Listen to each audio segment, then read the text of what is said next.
going through complex solutions to polynomial equations. So if you have a polynomial equation, say f of z, you can call it f of z, and the value of z is equal to 0, then we know that the complex conjugate f of z star is also equal to 0. So if you have a z value of x plus iy, then z star would be x minus iy.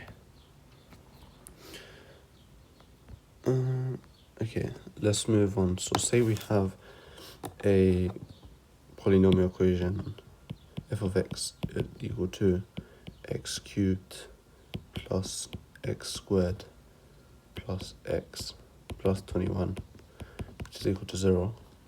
To find the value of x,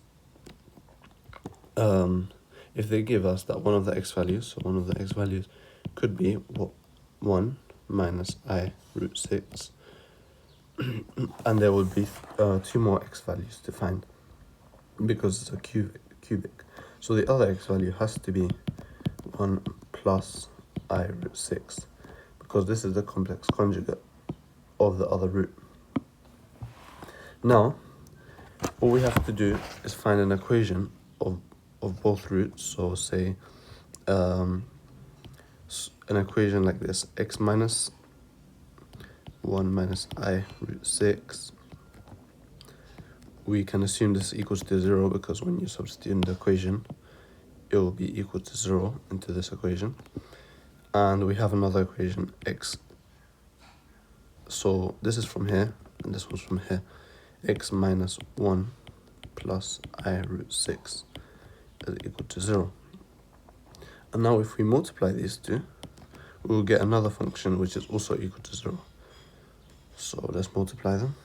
1 minus, we can expand out this bracket, so we get minus 1 plus I root 6. And the further side we'll get 1 x minus 1 minus I root 6. X squared minus x plus xi root 6 minus x plus 1 minus I root 6 minus xi root 6 and I root 6, and then we'll get minus I squared times 6, this is I squared, and we know that I squared is minus 1, so we're going to get minus of minus 1, which is plus 1, so this can all cancel out like this. So we're going to get 6 in total. So let's write it out. So we're going to get x squared minus 2x. Then we have plus xi root 6 and minus, so these two cancel out, and these two also cancel out, and we should be left with 1 plus 6, and we'll get 7. So this is our formula for a quadratic which has the roots of these two. Now, we know if it has the roots of these two, this has to be a factor of this other polynomial. So to find this, the remaining factor, if we multiply this by another value very similar to this, so say ax plus b, we should get the initial polynomial. So let's do that. So we'll do so we know that this is equal to x cubed plus x squared plus x plus 21. And let's look at each part individually. So let's look at the x cubeds first. So x cubed can be made by multiplying the x squared by another x on the other side, so ax, and we'll get is equal to x squared times ax. And there's no other way of making the x cubed, because then you have you can't just make minus 2x times ax, will just make it x squared, so it's not x cubed. So this is the only way of doing it. So you get x cubed is equal to ax cubed, and you can just get rid of the x cubes, so 1 is equal to a. And now to find b, we would do, so to make 21, you can only do 7 times b, because the rest all have x's on them. So you can do 7 times b is equal to 21. And 7b is equal to 21. b is equal to 21 over 7. You can just rearrange. And b is equal to 3. So our final part, so this expression, we can write it out as ax, which is 1 times x, plus b, which is 3, which we found was 3. And this, for it to satisfy the equation, it has to be equal to 0 as well. So we can make this equal to 0, and x is equal to minus 3. And that is the final root. So we know that this is one of the roots, and these two are the two conjugate roots. And that's it. We found all the roots of this polynomial expression. Let's do another example.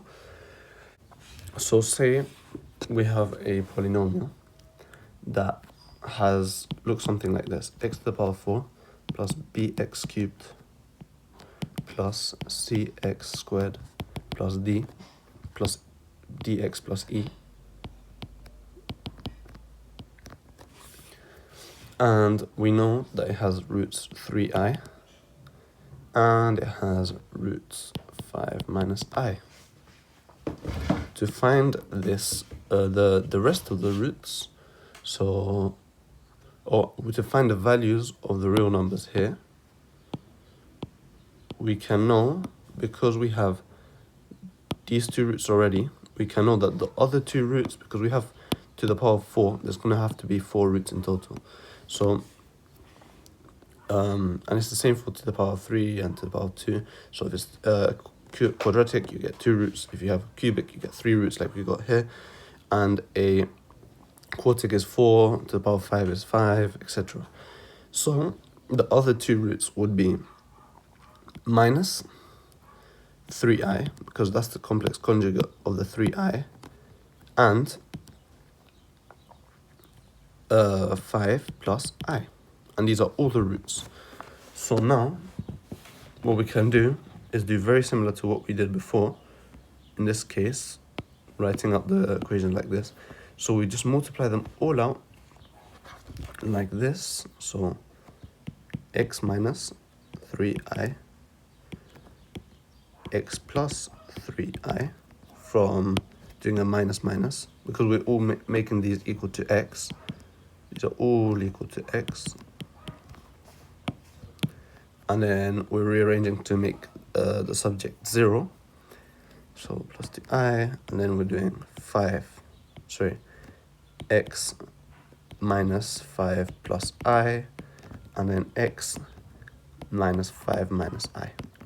And now if we expand this all out, we're going to get an equation which looks very similar to this, and we'll get all the coefficients to find out what the values of these coefficients are.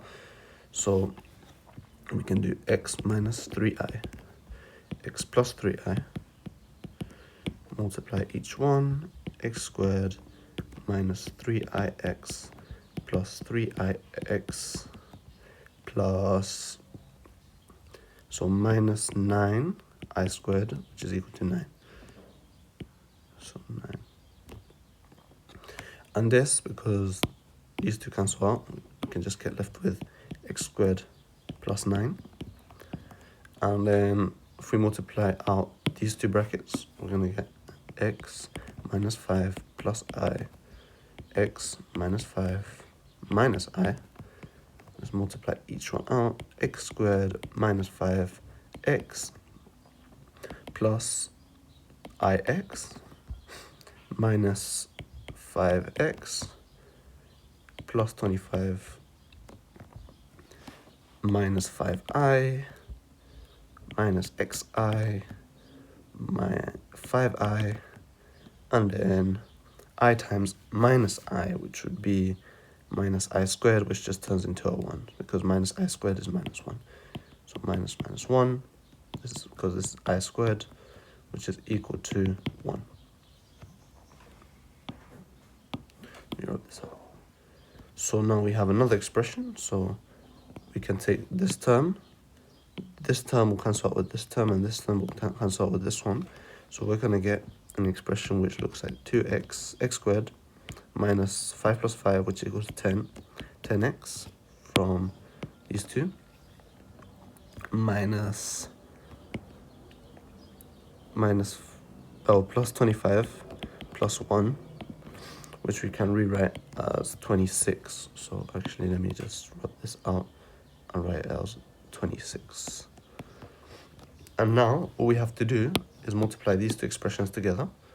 So let's say we have x squared minus 10x plus 26, x squared plus 9.